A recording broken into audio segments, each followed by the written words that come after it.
সেই জন্য আমি বলি যে हवाई चप्पल सफेद साड़ी बंगाल की नारी ममता बनर्जी एक नारी पूरे बीजेपी पर भारी 365 दिन 365 রকম ভাবে কি করে ভারতীয় জনতা পার্টিকে নাকে দড়ি দিয়ে ঘোরাতে হয় সেটার ক্লাসটা মমতা ব্যানার্জির কাছ থেকে গিয়ে নিয়ে আসতে হবে।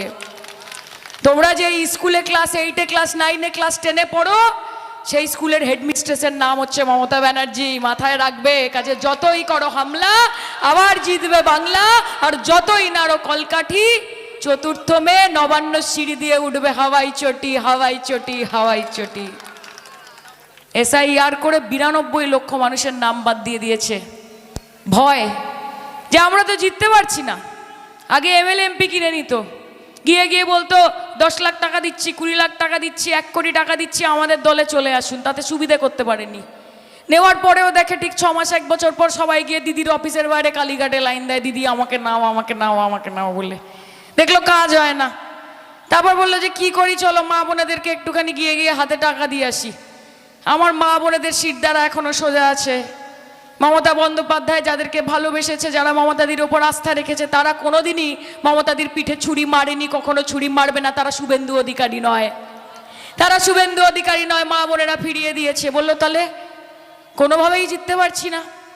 ইডি আছে, CBI আছে, NIA আছে, ইনকাম ট্যাক্স আছে, FIR আছে, সব কিছু করেও দেখছে জিততে পারছে না। আরে তোমার আছে কোটি কোটি টাকা, কারি কারি ক্ষমতা, যে তোমার আছে কোটি কোটি টাকা কারি কারি ক্ষমতা, আর আমার আছে হাওয়াই চটি সাদা শাড়ি, একটাই মমতা।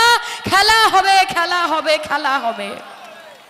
এখন আবার নতুন শুরু করেছি, বলছে আমাদের যদি ভোট দেন, যদি মোদিবাবুকে নিয়ে আসেন, তাহলে 3000 টাকা করে অন্নপূর্ণা ভান্ডার দেব। হ্যাঁ মায়েরা এইসব বলতে হলে বলবে আগে 1500 টাকা অ্যাডভান্স দাও দেখি।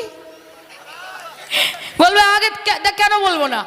এই নরেন্দ্র মোদী কি বলেছিল যে 15 লক্ষ টাকা ব্যাংক অ্যাকাউন্টে, কে পেয়েছে হাত তোলেন তো? 15 পয়সা, 15 টাকা, 150 টাকা কেউ পেয়েছেন? নরেন্দ্র মোদী পাঠিয়েছে, জুমলাবাজ ফেরেববাজ পাঠায়নি। বলেছিল আমি বছরে বেকার যুবকদের 2 কোটি চাকরি দেব। 12 বছর ধরে শাসন করছেন, 12 বছরে 24 কোটি চাকরি। হাত তোলো তো নরেন্দ্র মোদীর দেওয়া চাকরি কজন পেয়েছে আমাদের এখান থেকে?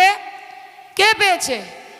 তাহলে ভোটের আগে উড়ে উড়ে আসা, জুড়ে জুড়ে বসা, আর এসে এসে বলা ভালোবাসি ভালোবাসি, আর যে ইলেকশন মিটে যাবে, যখন ঝড় আসে, যখন বন্যা আসে, যখন আগুন লাগে, যখন অশান্তি হয়, তখন মমতা ব্যানার্জি এবং দীনেন্দার মতো মানুষরা আপনাদের পাশে থাকে। আর তখন বিজেপির জন্য আপনারা গান গান, কোথা কোথা খুঁজেছি তোমায় তুমি জানো না, ঠিক কিনা মা?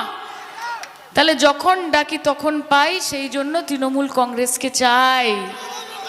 এইটাই তো আজকে দীনেন্দা বলছিলেন। তোমরা বলো তো মা, লক্ষ্মীর ভান্ডার সত্যি তো কে দিয়েছে? মোদিজি না দিদি? কে মা বলো? দুয়ারে সরকার কে এনেছে? মোদিজি না দিদি?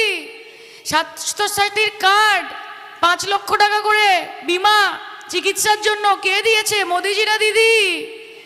সবুজ সাথীর সাইকেল কে দিয়েছে রে? মোদিজি না দিদি? ট্যাব কে দিচ্ছে? স্টুডেন্টস ক্রেডিট কার্ড কে দিচ্ছে? যুব সাথী কে দিচ্ছে? মোদিজি না দিদি? তাহলে ভোটটা কে পাবে বল, মোদিজি না দিদি? এটা তো সহজ হিসেব মা। আমরা মানুষের কাছে ভোট ভিক্ষা করতে যাই না, কারণ মমতা বন্দ্যোপাধ্যায় বিগত 15 বছরে যা কাজ করেছে তার জন্য তৃণমূল কংগ্রেসকে বাড়ি বাড়ি গিয়ে ভোট ভিক্ষা করতে হবে না, ভোট ভিক্ষা করতে হবে না। আরে তু ভোট দে তো শুক্র है तेरा, না দে তো कोई मलाल नहीं, कि तू वोट दे तो शुक्र है तेरा, ना दे तो कोई मलाल नहीं, उस रब के फैसले कमाल है, उन फैसलों पर कोई सवाल नहीं। কখনো না। আমাদের আস্থা আমাদের নেত্রীর ওপর, আমাদের দিদির ওপর। আর ওইখানে যারা বলছে सबका साथ सबका विकास सबका विश्वास, আসলে কি নিজের সাথ, বড়লোকদের বিকাশ, গরিবদের বিনাশ, আর দেশের সর্বনাশ, গণতন্ত্রের সর্বনাশ, সংবিধানের সর্বনাশ। এটাই হচ্ছে ভারতীয় জুমলা পার্টি, বাংলা জ্বালাও পার্টি। আমরা এখানে হিন্দুরা মুসলমানরা একসাথে থাকি।